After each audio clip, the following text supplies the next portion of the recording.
Hey and welcome back to Fanfic Reading. Today we are reading How It Feels by Raalm and ToxicExotic. I hope you enjoy. Chapter 54, Reunion. Blake was having a hard time taking it all in. Had someone told her 24 hours ago that she would be sat around a campfire wrapped in a tight hug by her mom, while her dad helped rebuild the tents that had been trampled, she would have scoffed and told them to leave her alone. The hug alone had been something she had never expected to experience again, something she still barely thought she deserved. She was still unsure how to feel about it though. While a part of her was happy at the fact that she was once again experiencing the warm comfort of her mom's arms, the familiar smell of blackberries filling her senses and reminding her of the days spent in the woman's company, there was another that was telling her to pull away.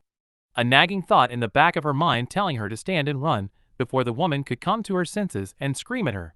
And while they were the most prominent emotions, they were by no means the only ones. Thankfully though, her parents had not even attempted to ask her any questions. Instead, her mom seemed more than content with simply maintaining contact, and her dad was making himself busy overseeing the reconstruction of the camp with Ilya, who was yet another source of mixed feelings. On one hand, she was happy to see her best friend, but she was also nervous for what she knew would come. Though the girl's skin was still slowly switching between colors, Blake knew the faunus was angry with her, for good reason, and that the fallout would inevitably come. "Hey, Mrs. Belladonna," Ruby said, appearing from the treeline with an awkward smile. After the battle was over and the Grimm had been repelled, Ruby, Young, and Weiss had all gone to take care of any stragglers. "The area is secure for now." "Thank you, dear," the woman replied kindly. "But call me Callie, please." An odd rush of relief ran through Blake as she saw Ruby's eyes fill with nerves. It was a small thing, but at least something about the day was consistent with what she had thought it would be. Oh, okay, Callie," the girl stammered, her fingers tapping together. "Well, I'm going to talk to Mr. Bell, Dyra." Her eyes glanced to Blake for a second before darting back to the woman. "Bye." With her head lowered slightly, the girl took off towards the middle of the clearing, muttering to herself in such a low voice that even Blake couldn't make it out. "She seems nice," Callie said slowly, a hint of humor in her voice. "I'm glad you had good friends to take care of you." Despite having already spent almost 5 minutes crying in her dad's arms while her friends fought around her, Blake immediately felt tears sting her eyes again.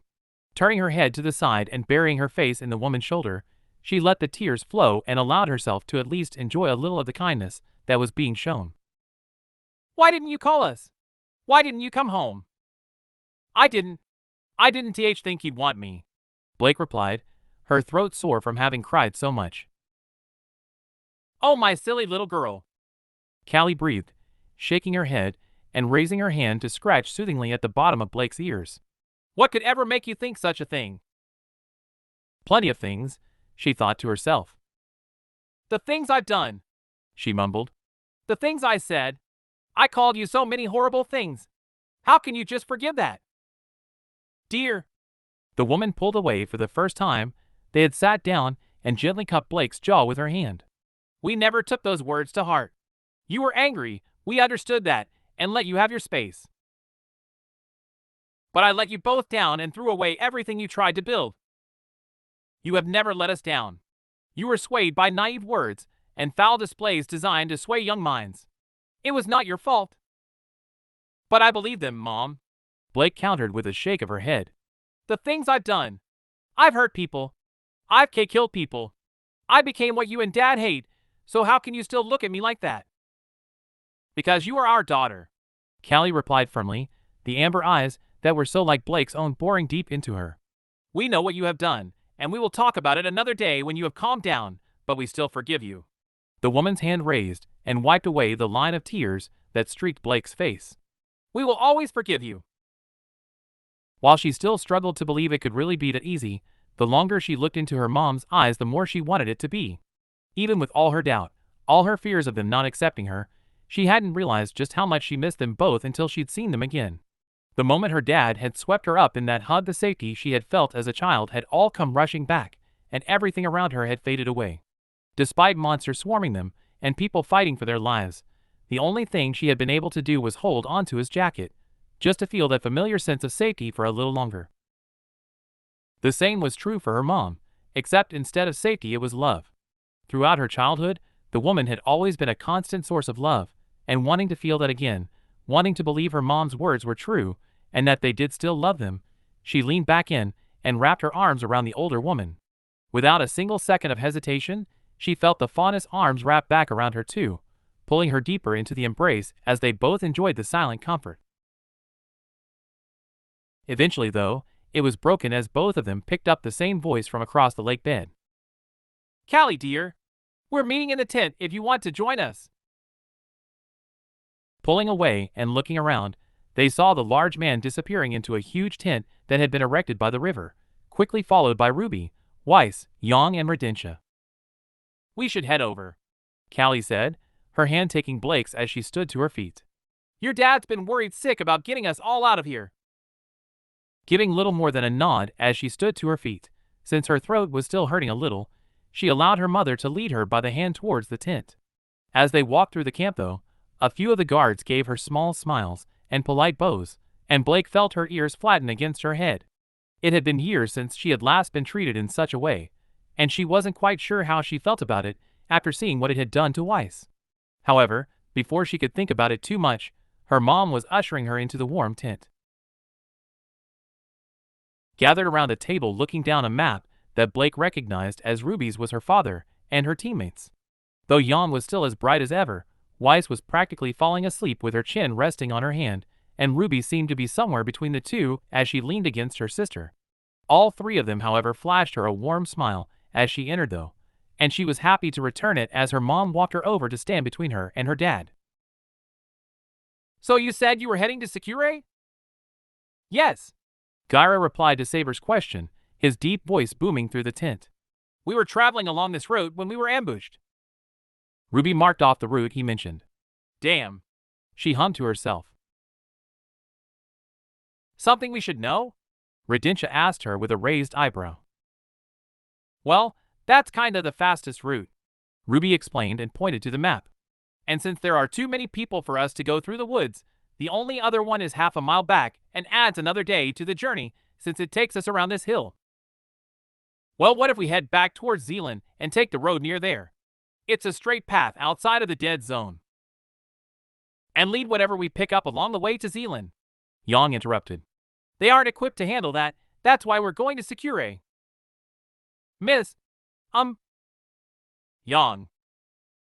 "Miss Yang is right, Saber," Gyra agreed. "We shouldn't be bringing danger to Zealand." But he let out a tired sigh that caused Blake to look up at him. The pictures had certainly been kinder than the real thing.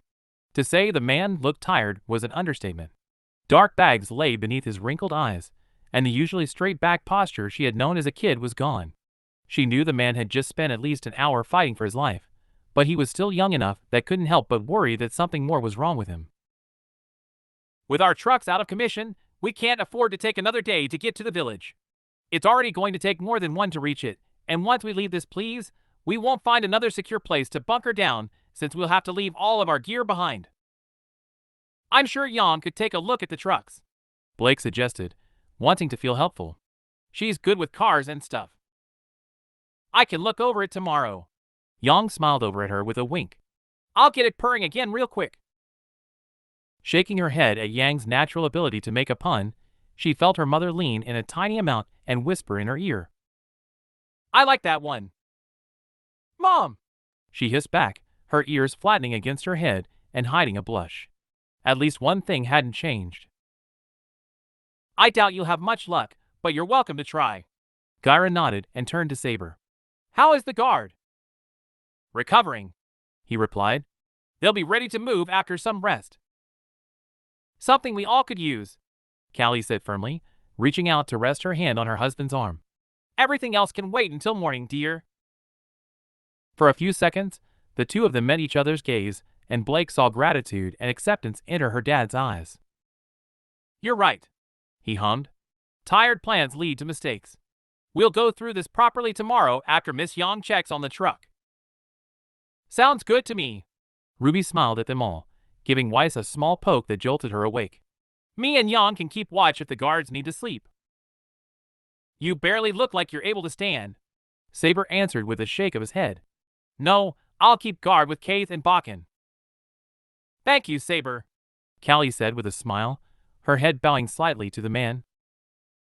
My pleasure, Madams Belladonna, he said, stopping in before the exit and giving a small bow to them both, and then turning to Gyra. My chief. Safe watch, Redentia, Gyra said politely, and sat down on a stool. Once the man left the tent, Callie made her way over to put a hand on her free husband's shoulder. For the briefest of moments, the man looked up and Blake could see the weight of the world drain from his eyes. It made her happy to see that her parents were still so madly in love with each other that a mere touch could brighten their day. However, the moment was quickly broken when Wise stifled a yawn, and both of them turned back to face everyone in the room. You poor things, she said with a chuckle. I have no doubt that Saber put you through your paces. He could learn a thing or two about slowing down from Professor Oobleck, Weiss mumbled as she wiped sleep from her eyes. He can be a little overzealous about protecting us, Gyra hummed and took his wife's hand. But he's a good man and a good huntsman. Menagerie would have been lost long ago without him. He could do with losing the attitude, though. Yang scowled, taking a seat in an empty chair. Yawn, Ruby hissed. It's fine. Gyra grinned as held up his free hand. Even Saber would not deny that particular fault. He paused for a second and looked around at each of Blake's teammates. So, you are friends of my daughter, I take it? Silence ran around the room for a second until Blake finally noticed her dad looking at her out of the corner of his eye. It felt odd that her first real words to the man after years of being estranged would be introducing him to her friends, but she supposed she had to start somewhere. Oh, Blake took a step towards her partner and swallowed a lump in her throat. Mom, Dad, this is Yang Xiaolong, my partner. Nice to meet you, Yang said with a thumbs up. Weiss Schnee. Weiss gave a respectful bow of her head as Blake pointed to her. It is an honor to meet you both. Likewise, Gyra replied. And my. Blake paused for a second, deciding just how awkward she wanted the introduction to be. Our team leader, Ruby Rose. Hi. The girl replied, her nerves clearly returning since the official meeting was over. It's a pleasure to meet you all, the large fauna said with a smile, though quickly saw the look in his wife's eyes. However, as much as I would love to hear all the stories you have of my daughter at Beacon, I should let you all get some sleep. Sleep would be perfect right now, Weiss mumbled, her head dropping onto Ruby's shoulder. Then it's settled. He nodded and looked up at his wife. Would you mind having a tent pitched for them, dear? I want to look over this map for a little more, and then I will join you. Of course, dear, Callie replied, and leaned down to kiss her husband's hand. Don't take too long. I won't. The man agreed as Callie made her way to the entrance to the tent, Blake forced to follow as she was being led by the hand. Blake, can I have a word? Stopping just short of the entrance and feeling her mom's hand reluctantly leave hers, she turned to see her dad had stood up from the stool. It was amazing just how jarring his height was after 5 years of not seeing him, and she quickly found herself shrinking a little before him. Despite that, however, she gave a small nod and motioned for her teams to go on ahead of her. Thankfully, as they did, she felt Ruby's fingers link lightly with hers, and though it was only for a split second, it was still long enough to give her a small boost of confidence. As soon as the fingers left hers, though, she was left with an empty feeling and couldn't do anything but look at her feet. Outside of the introductions, she hadn't actually said anything to her dad since they had arrived. As when they had been huddled on the floor while the battle raged around them, the only thing she had done was cried. It was the only thing she could do. So now, to find herself in front of him and believing she was unable to produce more tears, all she could do was nervously wait for the man to talk as she felt his heavy footstep draw closer. My beautiful girl, he whispered gently, his hand resting on her cheek and lifting her head upwards so that her gaze could meet his. Welcome home. Looking into his smiling face that looked so much older than when she had last seen it, her words failed here and tears she didn't think possible began to slide down her cheek. Deciding against them altogether, she stepped forward and wrapped her arms around the giant man, feeling the familiar warmth and scent of his purple coats around her. It felt safe there, even before his large arm wrapped around her shoulder, and with that safety, she found herself more able to collect her thoughts. I am sorry, she muttered into his chest. I'm as sorry for everything. It's okay, the man said softly, his hand stroking her back gently. We don't blame you. Tightening the hug a little at the reassurance, Blake shook her head a little. However, if her father felt it, he didn't say anything. USH should. Nonsense, Gyra replied, his voice soft and calm as he continued to stroke her back. Mistakes don't define us, how we learn from them does. And I am so proud that you learned to move away from the darkness. That is more than most can say. But the things I did, you will have to live with that for the rest of your life, Gyra said in a sad voice as he pulled away and looked down at her. Maybe one day, you will be able to find the people you have wronged and make amends. It will not be easy, but the fact you are able to face them shows that you are a good person. But you should go and get some rest. Though she still felt like she should have been shouted at, she looked up and found herself reassured by the sincerity in his eyes. We'll talk more in the morning. I want to know everything. And then, we shall face your demons together. Giving the man a small nod and a weak smile, which was effortlessly returned, she turned back to the entrance and pulled the tarp aside. Before she left, though, she looked back and saw her dad returning to the table and leaning over the map on top of it. Once again, his shoulders were slumped and there was a general tired aura around him, and Blake once again couldn't help but worry that there was something more going on with him. Reminding herself to ask her mom about it at some point, she turned away and left the tent and quickly found Ruby and Yang standing next to a pair of smaller tents talking amongst themselves. Where's Weiss? She asked. Already asleep, Yang said, pointing to the left tent. We're figuring out who's getting which tent. So which one of us wakes up Weiss when we go in? Yup. Ruby smiled and took her hand. Are you okay? MHM. Blake nodded, unsure if it was a lie or not. I just want to sleep honestly. Giving her a gentle look, Ruby turned back to her sister and stuck out her bottom lip, causing Yang to roll her eyes and shake her head. Fian, Yang groaned. I'll take the dangerous tent, but you two owe me. Thank you. Ruby grinned as the girl waved her away and unzipped the tent. Almost immediately, Blake picked up a small, annoyed sigh before the zip was pulled back. Knowing just how dangerous it was to wake Weiss up, especially when she was very tired, Blake certainly didn't envy what would be the next 10 minutes of Yang's life. However, feeling Ruby gently tug on her hand and lead her into the second tent, she quickly found her sympathy for Yang fading.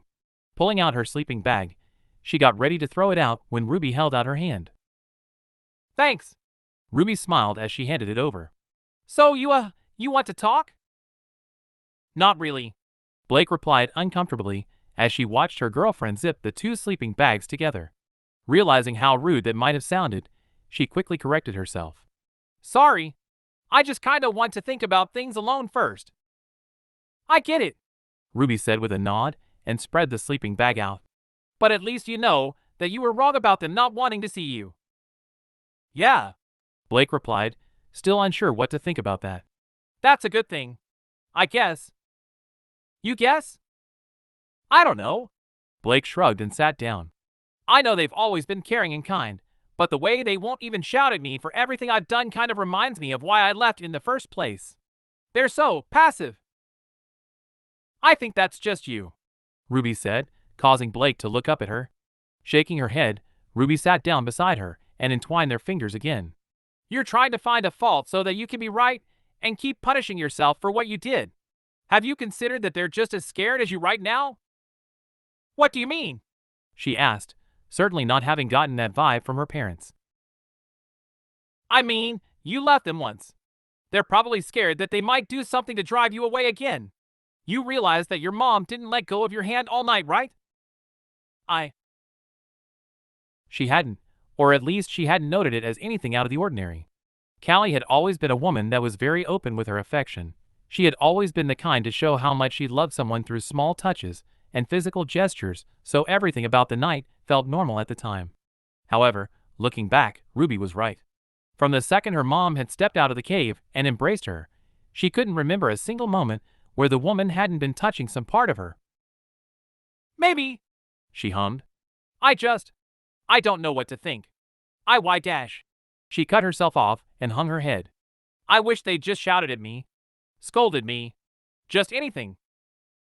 Despite not seeing it, she could sense Ruby shaking her head before placing it on her shoulder and cuddling up. I know you don't believe it sometimes, but you deserve to be loved, Blake. Looking down into Ruby's shining silver eyes, she felt a warmth pooling in her stomach again. For months the girl had been at her side, always pushing away her doubts and subduing her fears when she couldn't do it herself, and this time was no different.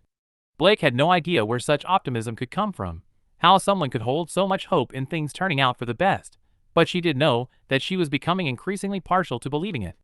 Or at least, believing Ruby. Thanks, she breathed, leaning down to press a momentary kiss against the girl's forehead. You're welcome. Ruby smiled up at her. But we really should get some sleep. With a nod, Blake finally wrapped an arm around her girlfriend's back and pulled them both backwards onto the sleeping bag. Without bothering to remove her clothes, since it was chilly anyway and she was too tired to do so, she pulled the cover over them and felt Ruby cuddle into her chest. As they both laid there though, the smell of strawberries drifting up into her nose, Blake felt another uncertainty enter her thoughts, though not one to do with her parents. No, this uncertainty was one she had felt earlier in the tower, one that didn't fill her with dread, but instead happiness. But she wasn't sure if it was real yet, not that she would be opposed to it being so. However, the last few days had been such a roller coaster of emotions that she wasn't sure if the feeling was simply a byproduct of that. And sure was what she wanted to be before she ever brought it up. So tightening her hug on the girl and closing her eyes, she let the question enter her mind and provide a very much needed distraction from everything that was happening with her parents. Do I love her? Chapter 55. A Truck Full of Problems. Covering her eyes from the bright sunlight that assaulted them as she stepped out of the tent, Ruby looked around the camp and felt a small smile spread out across her face. When she had gone to bed, the clearing beside the river had been a mess of trampled tents, destroyed furniture, clothes, and even some bowls that people had still been eating from. It had been a sad sight to see as she'd rushed in to save a girl that was under attack. However, Ruby was very happy to see that was no longer the case. The tents that had been flattened were back to their former glory.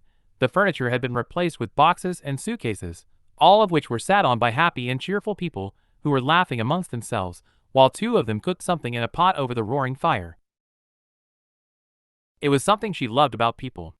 No matter how much Grimm tried to keep them down, people always found a way to rebuild. Whether it was a small camp, a small village, or even a whole kingdom, the fact that people were still achieving new and more incredible things was surely a positive sign that maybe one day the Grimm would be defeated. Maybe not in her lifetime, maybe not even in 100 years, but she was sure that humanity would eventually be free to live without fear of death around every corner. So, feeling a little brighter at yet more proof that her hopes were not naive dreams as others might call them, she flashed a smile over to the man who was cooking the breakfast and walked over, picking up one of the bowls that had been set aside. As she drew closer, the smell of scrambled eggs met her nose, and she heard her stomach let out a loud rumble. As she waited in line to be served, she took another look around at the people that were walking around the area.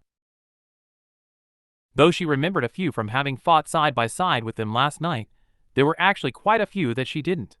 After the attack, she knew a few people had stayed inside the cave for the rest of the night for a little more security, but they finally seemed to have re-emerged to talk with their friends. By her count, she could see 30 people milling around the camp, most of them dressed in menagerie guard attire, while the others were dressed in travel clothes of different kinds. She knew for a fact though that there were a few people missing though, such as Callie, Gyra, and the girl she'd saved the night before. But before she could find them, the line moved up and she found herself standing in front of the man serving breakfast. Though to call him a man was generous, since he looked barely older than Coco. Even with the partially unbuttoned shirt and denim jeans, the short ginger hair, and nice green eyes that held a flicker of youth told her that he had probably only just entered his 20s. Ahoy, kiddo, the man said with a warm voice that reminded her oddly of Young. Had a nice, big portion set aside for you, as thanks for last night. Oh, she chuckled nervously and held her plate out. Thanks. No problem. He smiled and began to scoop a large mound of scrambled eggs onto her plate. I'd have more for you, but the blonde took extras. Looking over to the direction he nodded, she saw her sister laying underneath a large military truck. Stood beside it was Weiss, her rapier out as she practiced her stances. Yeah, she does that. Ruby shrugged, taking a bite of the food and letting out a small groan. These are good. They should be, said one of the nearby guards in a thick accent. All this man is good for. Ignore him, the cook said and waved the guard away. Still mad I beat his dash. A small cough came from Ruby's side, and she looked around to see a girl sitting on a nearby crate. She couldn't have been older than 13, and while she definitely looked similar to the cook, her red hair was much deeper, and her green eyes were as vibrant as balls of moss. Sorry. Still mad I beat his butt at cards yesterday. He finished with a teasing look at the girl before turning back to face Ruby. Name's Princeton Protodio. That there's my little sister, Pettily. Ruby rose, she said with a smile, offering her free hand out to shake Princeton's and offering a smile to the girl. It's nice to meet you both. Likewise, he said, giving her hand a small shake. Seems your parents were fans of alliteration too, huh? There are people waiting. Pettily interrupted before she could reply. All right, chill ya beans. I'm a sociable guy, he said with a grin. You could learn a lesson from your big bro.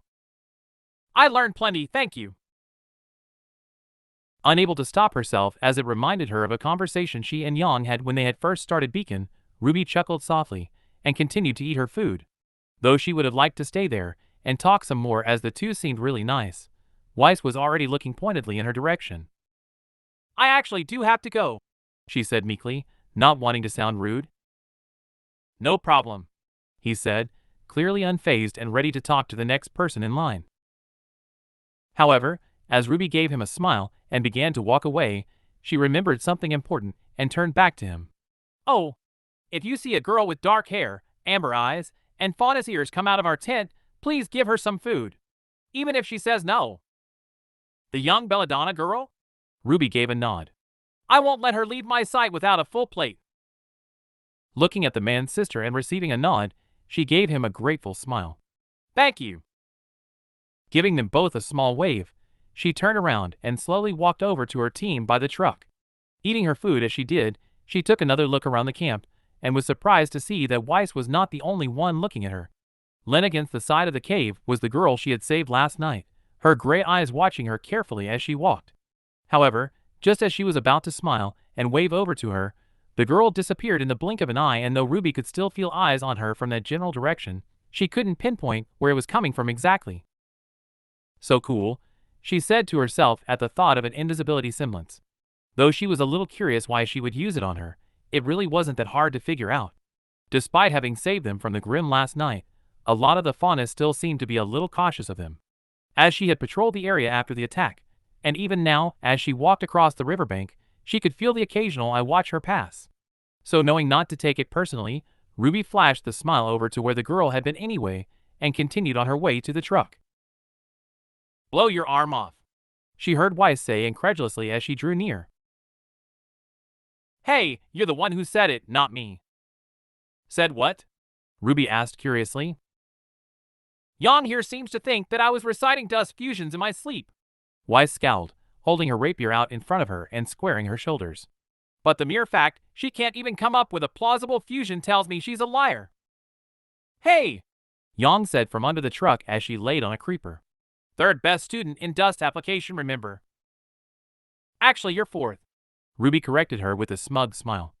I scored higher than you on our last 2 tests. Hearing a small groan from her sister, Ruby couldn't help but feel proud that her studying was paying off. But Yang's right, Weiss. You've told me to mix gravity and lightning dust to create fairy sprinkles twice already. You mentioned fairy sprinkles a lot, actually. Instead of replying as she usually would by calling Ruby a liar, the heiress looked away with an unmistakable blush on her face. Wait, what? Yang laughed, her smile stretching from ear to ear. How did I never hear about this? I thought you all knew. Ruby shrugged and leaned back against the truck. See, can we just change the subject, please? Weiss turned to face them with a pointed look that told both of them not to pursue that particular topic. Where is Blake? I thought she would be with you. Ruby's smile immediately faltered. The night had been a long one. Even after they had gone to bed, both of them had been awake for at least a few more hours. Nothing had been said in those hours, however, since Ruby knew her girlfriend needed time alone to think, but she had at least made certain that Blake knew that she was awake and willing to talk if she needed to. Blake hadn't though, and by the time Ruby had finally drifted off to sleep, the fawness was still wide awake. It sucked seeing her girlfriend become so overcome with uncertainty, but it sucked even more knowing that she couldn't do anything to comfort her except lay there and provide some warmth. "She's asleep," she said simply. "She didn't sleep very well." "Not surprised," Yang hummed. "I'm guessing she went full Blake again?" "MHM." Ruby nodded. "You guys don't think she has anything to worry about either, right?" "Please," Weiss said with a roll of her eyes, and returned to her practice. "Her mother pretty much squeezed the life out of us when we were getting breakfast." "That's what I told A," Ruby agreed, earning an immediate scowl from her partner for talking with her mouth full. "Sorry," she swallowed. "That's what I told her. She just needs some time to think about things," Yang said and stood up, wiping grease from her forehead and throwing the flashlight onto the crate that her jacket was on. "You know what she's like. Best not push her on private matters." "I know," Ruby breathed. "I just don't know what I can do to help her in the meantime." "Just keep doing what you're doing," Weiss said, finally lowering her rapier and summoning Allie the Beowulf, who quickly took off into the forest to patrol. "Us being there for her is all she needs right now." Though Ruby knew it was true, she wished it wasn't. She wished there was something she could say or do to ease her girlfriend's mind and make her realize that she deserved to be loved, that her past wasn't what defined her, but she knew that there wasn't. All she could do was comfort her when she needed comforting and try her very best to prove to her that she was in fact loved and forgiven. "Kay," she mumbled, shoveling the last of her food into her mouth. Feeling a rush of warmth pass over her as Weiss' hand landed on her shoulder, she looked up and saw her best friend giving her a smile. Happy to return it, she laid the plate on the hood of the truck and leaned into her friend slightly. "So are you going to tell us how the truck is?" Weiss asked, not returning the additional affection, but not rejecting it either. "In a word?" Yang replied and turned to face them. "Fucked. Sentinel acid burned through the undercarriage and ripped a hole into the engine, so it looks like we're walking." "Damn," Ruby groaned. "There goes the easy route." "Well, unless you can think of something, I've got nothing," the blonde shrugged. Not wanting to have to leave supplies behind, Ruby pushed herself away from the truck to give it another look. Not only were the supplies in the camp and truck important to keeping morale up so that they could reduce grim attacks as much as possible, but they were also important to make sure they weren't having to rush people. With supplies, they were able to take their time and set up camp if they really needed to, but without them, they would be forced to continue or risk what little they could carry running out. Thankfully, as she looked over the truck, she was struck by a sudden idea. Since the only thing they were transporting was food, clothes, and tents, so all they needed was something that could move, and the engine wasn't needed for that. All the wheels were still intact, and other than some torn tarp around the back, everything else seemed to be in pretty good condition. "Oh no," she heard Weiss say as she looked at them with a smile. "I really don't like that look." "But that's her best look." Yang grinned and put an arm around the heiress, who quickly pushed it off.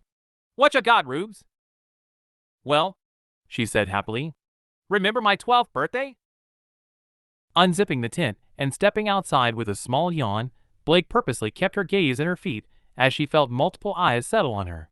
It was to be expected after all, since most of the guards were people she had met before, and those that she hadn't would have certainly heard of her. Heard that she was the daughter of their chieftain, heard that she had run away and joined the White Fang, heard the rumors of the things she had done. Their gazes were inevitable, but that didn't make them any less unnerving. It felt like she was being judged from every angle. Judged for her past, judged for coming back, judged for disgracing their name, and she couldn't exactly disagree with them. How much worse had her actions made life for those people? How much help had Mistral denied due to White Fang activity in the area? How many people had moved to Menagerie in the last 5 years due to the White Fang stoking tensions and causing others to feel unsafe? She had no idea. She had believed what she was doing was right, that she was earning her people respect. Yet that day at the farm, her time at Beacon, had shown her that all she had done was create more mistrust. She may not have known how much trouble she had caused for them, but she did know they were right to judge her. So keeping her head low and moving through the camp, she activated her aura and searched for her friends. It was a nice little trick that Fox had taught her, and though she was nowhere as experienced as him, she was still able to feel young, Weiss, and Ruby's aura gathered together on one side of the riverbank. However, before she could make her way towards them, she felt another aura moving quickly towards her from behind and turned around quickly to face whoever it was, her hand moving to her sword. She stopped short, however, as soon as she saw that it was just a man with short ginger hair and green eyes that twinkled with his smile. From what she could tell, she couldn't sense anything faunus about him, so had to assume he was human. "Whoa," he said, taking one of his hands off a plate of eggs and holding it up defensively. "Ain't no need for weapons. Just got some food for ya." "Oh." She lowered her hand and looked at the food, her stomach instantly feeling a little queasy. "Thanks, but I'm good." "Sorry, but that Ruby girl told me not to take no for an answer." He gave her a smile and held out the plate. Despite her stomach twisting slightly at the thought of eating it, Blake couldn't help but feel a little happy inside that Ruby was still looking after her despite having to stay focused on the mission. And not wanting to throw away Ruby's care, she gave the man a small nod and accepted the plate. "Thanks," she mumbled. Receiving a wave from the man as he moved back over to the campfire, she looked down at the food and felt her stomach twist again. However, knowing that Ruby wouldn't be happy if she showed up having eaten nothing, she shoveled a few eggs into her mouth. Unfortunately, she couldn't really enjoy them as they were tasteless, but she continued to eat anyway, so as to not upset her girlfriend, and continued to make her way towards her team. The sight that greeted her when she finally lifted her head was not what she expected though.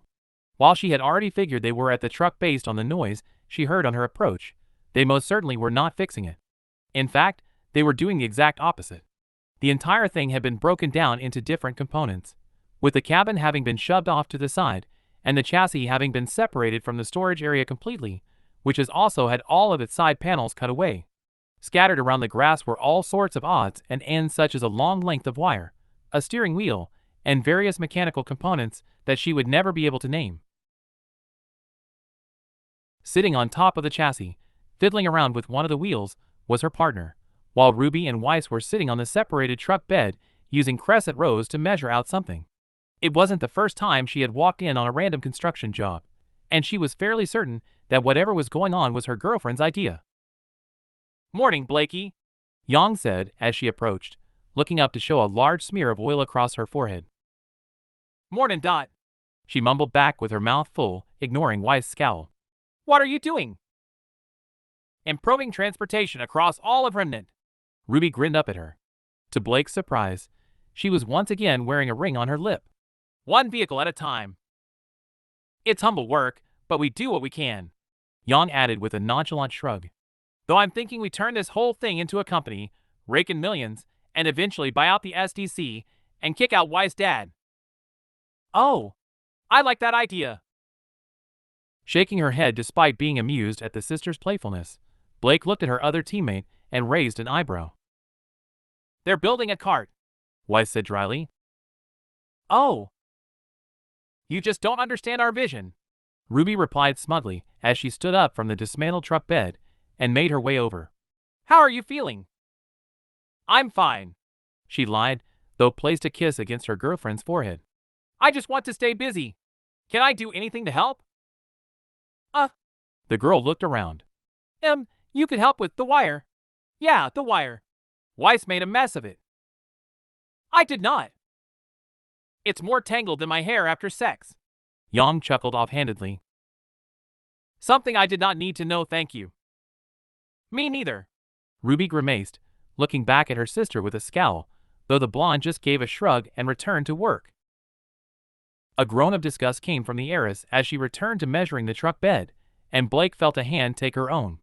Glancing down and finding herself looking into two deep pools of silver, she felt a fluttering in her stomach and couldn't help but pull the girl closer a little. She hadn't been able to come to a conclusion last night about how she felt about the Reaper, but she knew what she felt had definitely begun to go beyond mere affection. "You sure you're okay?" Ruby asked again in a hushed voice. "MHM." She lied again, though definitely felt better while being close to her girlfriend. "I just want you to take my mind off things until I talk to my parents."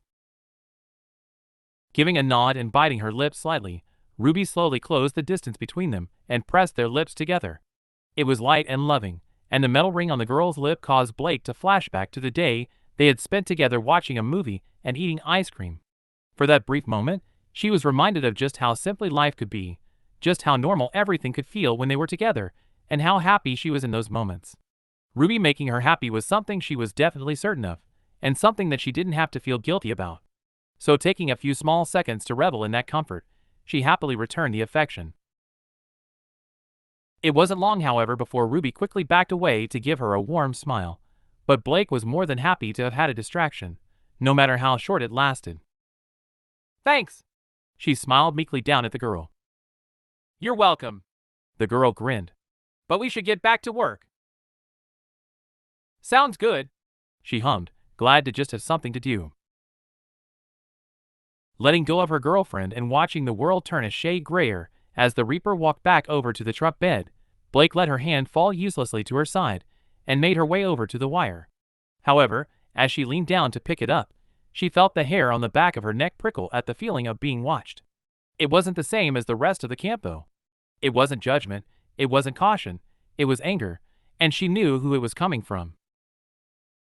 She spun quickly and faced the entrance to the forest, her eyes darting back and forth along the rocks and trees, but it didn't take long to find her. Sitting in the branches of a tree was Ilya, her skin a bright red and her long ponytail a vibrant yellow. She knew those colors, she'd seen them 100 times, and a wave of guilt pulsed through her again as they locked eyes. Ilya had been her best friend at one point, and was someone she still cared for. After all, for a long time it had been just them to keep each other company, but just as she always did, Blake had left her. After a few seconds, though, the girl's skin swirled with color, and she faded into the tree she was standing in. With a sad sigh, she watched as a tiny flicker of movement jumped out of the tree and out of sight. "Will there be no end to the people I've hurt?" she asked herself and turned back to the tangled wire. Sitting down on the grass, she began the slow process of straightening it out, hoping that the monotony would help clear her head a little. "You ready?" "MHM," Blake hummed with a nod. "All right, pull!" Pressing her foot into the thick metal sheet, Blake used as much strength as she could muster to try and bend the metal. To her side, Ruby did the same, and Blake had to struggle to keep her focus as she saw the muscles in the girl's toned arms flex from the exertion. As was the case with most vehicles designed to travel outside of kingdom walls, the truck that the Faunus camp had been using was incredibly well made. Even with both their efforts, though, as well as a deep groove Ruby had carved into the folding point, it was still a task that had Blake sweating before the incredibly thick steel began to fold over. Thankfully, though, once it was moving, things became much easier. "Ow! Most," Ruby grunted through gritted teeth. Finally, though, just as her fingers felt like they were going to snap, she felt the steel tab stop moving and looked down to see that the metal was flush with her foot at a 90-degree angle. With a breath of relief, they both let go and fell back into a sitting position. "We are absolutely having Yang do the side panels," Blake grumbled, shaking her already tired arms. "Weaklings," the girl in question scoffed. "It's only a little Argus steel." "I wouldn't call that little," Ruby puffed, rotating her shoulder. "It's thicker than Crescent Rose." "That's because this truck was made to Elysian military specifications," Weiss replied in a smarmy voice. "Of course, it's going to be stronger than average. Sentinel acid still burned through it like paper, though." Yang chuckled, immediately taking the wind out of Weiss' sails. "It didn't used to." She frowned. "I doubt the newer models would suffer the same kind of damage." "So what you're saying is that they gave the leader of the Faunus Kingdom a vehicle that was no longer worth anything?" Blake scowled.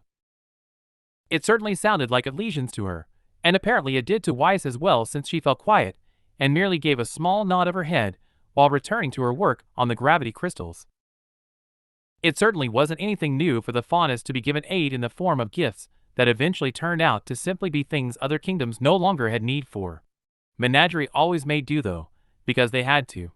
It wasn't rich in resources like the other kingdoms, and the people were not very interested in tearing apart what little they could call home for minerals, when would serve them just as well and could be replenished naturally. Besides, would made more comfortable homes than brick and mortar anyway. "Stupid Atlas," Ruby muttered to herself before attempting to stand up. Before she could, however, Blake reached out with tired arms and seized her around the waist, pulling her back to the ground and laying them back on the uncomfortable metal. To her delight, the girl let out a loud laugh and quickly turned to face her. 2 minutes. Blake smiled, the laughter having managed to drag the first real one of the day out of her. My arms are tired, and we're still waiting on Yang to finish the brakes. Well, you're gonna be waiting a long time. Yang grunted as she tightened a bolt. Told ya, I've got to rebuild them entirely to work by hand. Not exactly a simple fix. Don't have to ask me twice then. Ruby grinned and snuggled into her. Not with a smile like that. Once again, Blake felt her stomach flutter, but she ignored it and wrapped her arms around the Reaper, bringing her close so that Ruby's head rested on her chest. Feeling the familiar warmth that she has begun to cherish envelop her again, she let out a happy sigh and nestled her chin against the top of the leader's head. As they laid there in silence and listened to Weiss and Yang discuss whether Argus was part of Atlas or Mistral, she felt Ruby's fingers begin to trace small circles on her stomach. Thanks for taking my mind off things, she said quietly, enjoying the sensation. I know I've not exactly been very fun these past few days. It's fine, Ruby said with a shake of her head. Taking your mind off things is fun for me too. Smiling slightly at the fact that her mood wasn't ruining things, she pressed a quick kiss against the top of the girl's head. But you know you don't have to face these feelings alone, right? The redhead continued gently. You can talk to me if you need to. You can talk to any of us. I know, she murmured. Good. Blake knew exactly why she wasn't talking to Ruby about her feelings though, or any of her friends. As much as she loved all of them, she knew none of them would give her what she wanted. They gave her love and support and comfort, all things that she definitely appreciated, but none of them were willing to give her what she needed. None of them would tell her that she deserved to be punished. They chose to believe the best in her, never once holding her to account for everything she'd done. And after everything she had done, how was it fair that she could continue to be given everything that made her happy? To turn to people who could only make her happier? It wasn't, but her team would never listen to that. They would tell her it was all in the past, that she had changed, but changing didn't make things right. It didn't fix things. Blake? Flinching slightly, as the sound of her mother's voice reached her ears, she rapidly sat up, knocking Ruby aside by accident as the woman appeared in front of them. With a curious look, Callie looked at them both, and Blake definitely saw a sly smile pull at her mom's lips. Sorry to interrupt, dear, the woman said, Blake not believing her at all. But your dad and I were wondering if you'd like to join us for lunch? We fished up a nice salmon. Blake had not been expecting that. She knew that her parents would reach out to her at some point during the day, and that a discussion was bound to be had. But lunch? It was so normal. As sure, she said, brushing herself off and standing up. Your friends can join us too, if you'd like, Callie said with a smile. There's more than enough. Lunch so dash. We're grateful for the offer, Mrs. Belladonna. Weiss interrupted her partner, Blake hearing the sound of a glyph forming underneath Ruby. But we should really finish this before nightfall. Then I will have Prince bring you something over, Callie said with a nod towards the girl. That boy never misses a chance to talk to new people. Sounds good, Mrs. B, Yang said with a grin up at the older woman, which was promptly returned. Good. The woman chuckled, Blake rolling her eyes as the woman turned to her. Are you ready to eat? MHM. Blake replied with a nervous nod and looked at her teammates. See you later. Hearing her team wish her luck, she stepped over the bent metal and approached her mom. The fact that she was going to be sitting down with her parents for lunch was more than a little frightening as, while she felt like she deserved to be punished, the idea of her parents being repulsed by everything she'd done and wanting nothing to do with her was terrifying. However, as she reached the woman's side, an arm was once again linked with hers, and Blake looked aside to see her mom looking up at her with a warm smile. I didn't have all the ingredients, the woman said as she began to guide them towards the big tent. But I made salmon paella. I remember you always liked that. Feeling happy that her mom had remembered her favorite meal, Blake couldn't help but give the woman a smile. That's perfect, she replied. Good. The woman breathed and patted her hand. Good. Letting herself be led by the hand towards the tent, she raised her hand and anxiously rubbed her arm, guilt starting to set in as the smell of food wafted into her nose. She had run away. She had called them horrible names and spent years avoiding them, while ruining everything they had built, and here they were cooking her favorite meal. Yet again, it was more than she felt she deserved. She didn't have long to prepare, however, as after a moment of uncomfortable silence, they reached the tent, and the smell of food finally greeted her nose. Almost instantly, memories of her childhood came rushing back. Dinners with her parents, her dad reading a book while her mom teased him for the glasses that looked tiny in comparison to the gargantuan man's face. She remembered the festivals that would be held in front of the docks, and the food that would be served while people danced and exchanged gifts. Those memories, and many more, came rushing back to her, and Blake found herself stopping before the entrance as a sudden bout of nausea rushed through her body. "Are you okay, dear?" she heard her mother say to her side, a hand landing comfortingly on her shoulder. "No." It was the answer she wanted to give, but she didn't. She was homesick, more than she had ever been, but that was her own fault. She was the one that had thrown it all away. It had been her choice, and this was her punishment. "Yeah," she lied in a single breath. "Just smells good is all." "Then should we go in?" The woman smiled. "Why, yeah." Blake stuttered and reached out to grab the tarp. With a deep breath, she pulled it aside and walked inside. Setting plates on the table they had all gathered around last night was her dad, his long hair looking rather disheveled and dark bags under his eyes. He looked like his night was as bad as hers, and her worry for the man was wrist-parked. However, as soon as he saw them enter, his face broke into a smile, and all exhaustion was removed from his eyes. "My two favorite girls," he said, leaning forward onto the table, causing it to groan. "Words cannot describe how good it is to see you standing side by side again. 23 years, and your father's never lost his charm." Callie chuckled with a fond look at her husband. A sheepish smile pulled at her lips as the older woman slipped away and pressed a hand to her husband's chest, leaning up on tiptoes to kiss his cheek. With a satisfied smile, she turned back around and gave Blake an equally loving look. "I'm just happy that our family is finally back together," she said, "and that your father didn't let the paella burn. Please take a seat, dear. It'll be ready in a minute." Giving a small nod of her head, she stepped forward and slowly sat down on the indicated stool. She felt herself shrink a little under the gaze of her parents as everyone remained silent for a few seconds, but eventually her mom walked over to the paella that was cooking in the corner while her dad sat down opposite her. "How was your night?" he asked, his voice calm and gentle. She looked down, unable to meet his eye. "It was okay, I guess." "Good." She watched the man's nails slowly extend and retract. "So you're training to be a huntress now? I'm sure how that happened is an exciting story." It really wasn't. Not to her anyway. "A huntsman recommended it to me. I helped him defend some merchants, and he told me the exams were soon. Said I could use my skills to help more people." "Was that after you left the White Fan?" her mom asked. "Why, yeah," she hummed, watching the woman moving the pan of food over to a tray and replacing it with a pot of water. "How? How much do you know?" Seeing her parents exchange a look was all she needed as an answer. "Bits and pieces." Blake raised an eyebrow at her dad's uncertain tone, and he gave a sad sigh. "All right. We know most of it, except for the last month of you being with them and what caused you to leave." Gyra and Callie exchanged another look, one more worried than the first. "Ilya refuses to talk about it," Callie finished for him. "Oh." Another small moment of silence fell across the room.